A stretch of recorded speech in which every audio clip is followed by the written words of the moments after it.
Jeshi la Polisi mkoa wa Dodoma linatoa taarifa ya tukio la ajali lililotokea leo tarehe 29 mwezi huu wa 4 majira ya saa 12 alfajiri. Ajali ambayo imehusisha malori mawili. Lori la kwanza ni ambayo ilikuwa imebeba cement ikitokea Dar es Salaam kuelekea Shinyanga.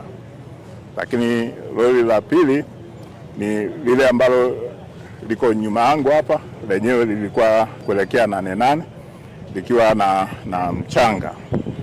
Katika tukio hili lori hili la kwanza ambalo ni T179 EQF liliama njia kwa maana ya upande wake wa kushoto kwenda upande wa kulia, na hivyo kukutana uso kwa uso na lori hili namba T764 EPW, nayo ni aina ya na kutokana na madhara ya kugongana kulisababisha moto kutokea.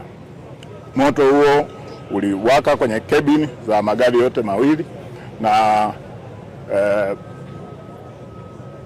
kwa gari hili ambalo lilikuwa na watu watatu, driver ambaye anafahamika kwa jina la Lucas na wasaidizi wake wawili Elisha na Kevin, wote walibanwa kwenye cabin, na kutokana na athari ile ya moto walipata madhara makubwa na hivyo kupoteza maisha. Juhudi za Jeshi la Polisi kwa kushirikiana na wenzetu wa zimamoto kuja mapema kwa ajili ya kuokoa hazikuweza kufanikisha kuokoa maisha ya hawa wananchi wetu watatu. Jeshi la Polisi linatoa wito kwamba muda wote madereva kuzingatia sheria za usalama barabarani, na hasa wanapokuwa maeneo ya miji, tembea mwendo wa wastani, na kama tulivyoliangalia tukio, kuna uwezekano mkubwa dereva yule wa gari lililobeba cement alikuwa katika hali ya usingizi, na hivyo kumwezesha kuhama toka upande wake kuja upande mwingine, na hivyo kwamba madereva hao wanaosafiri kwa mwendo mrefu na magari yao wawe na muda wa kupumzika, kwa sababu lengo afike salama. Hapa sasa hivi tunaongelea kupotea kwa maisha ya watu watatu, lakini kuna uharibifu mkubwa wa magari yote mawili, lakini pia hata miundombinu ya barabara. Lakini pia matukio haya yanasababisha maafa makubwa.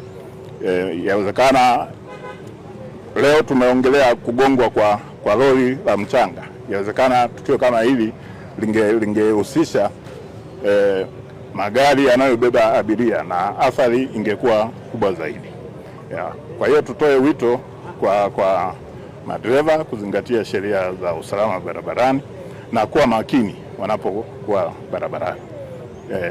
Jeshi la Polisi lipo imara kusimamia sheria za usalama barabarani, lakini na pia tutoe wito kwa wananchi ambao pia nao ni watumiaji wa barabara kuzingatia matumizi sahihi ya barabarani, kuepusha ajali ambazo zinagharimu maisha ya watu wetu. Katika gari hili T764 EPWO, driver wa gari hilo mara baada ya ajali kutokea, yeye alitoroka toka eneo la tukio, na hivi tunaendelea kumtafuta ili hatua sahihi za kisheria ziweze kuchukuliwa. Lakini gari ile tumeambiwa mmiliki wake anaitwa Jambo Company Limited, na hivyo tutawasiliana na mhusika kwa pamoja tushirikiane kumpata driver huyo.